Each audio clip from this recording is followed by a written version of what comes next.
to do good and then it didn't work, and you're trying to not do anything and then it worked, because that's how life turns out to be. Can you talk about directing one of the most glamorous women in the world in this role? Because she's entirely transformed, the character is disfigured, and that's part of her story. And I wonder what it was like between you and Zhang Ziyi to create this character and to direct her through that. I have to say she really came on board with conviction, a lot of conviction. Somehow she found some sort of connection to this story from the get-go. And she was, other than me, she was the only other creative partner that was committed in 2015. And through the years, when I called it off, in pre-production, I called it off once in 2016, 2017. And then we decided to try to make it into a series during COVID. And then she said, I'm here. Whatever you do with the story, I'm here. Even if you want to make it a series. And then we finally ended up embarking on this journey in 2023. And she said, I'm here. And she would come in, and the first thing you would worry about glamorous actresses, they kept saying that it's fine, I won't put makeup, and yet they still do.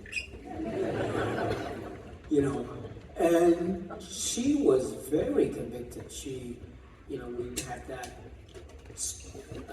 kind of like birthmark on her face, and which makes her less desirable, and that's also part of the reason why she was being considered like a jinx in a way. And other than that, she also put a little bit of we put a fake buck tooth, and she had to go through a lot of makeup every day and a lot of, dried skin and everything. And she's completely into the character. And the fact that she was so into the character, I think, and then we started attracting other movie stars from China to come in for different roles in the film. And everyone walked on set and saw the way she was behaving on set. And it became one of the quietest sets I've ever shot in. Other actors would come in and say, hey, this is not like a movie we used to make. It's so, everybody is so into it, and there's no shouting and screaming. Everyone seems to know what they're doing, and we're just doing our job every day. And it makes all the other actors want to be different too. Because as most Chinese audience here would know, that we had more stars than we need, probably. But they all come in even for smaller roles, like the blind fortune teller. He's one of the biggest stars in China. And he would come in and he would do his hair and everything, and he would do 6 hours of makeup every day before he could go to work.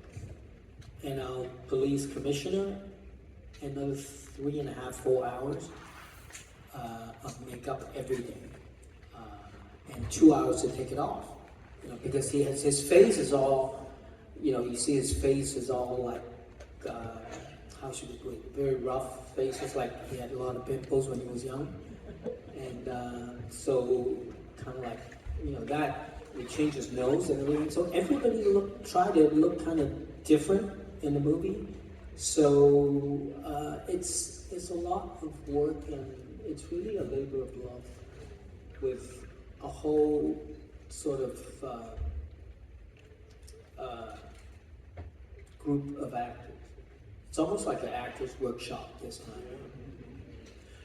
We want to offer you the chance to ask some questions also to Peter.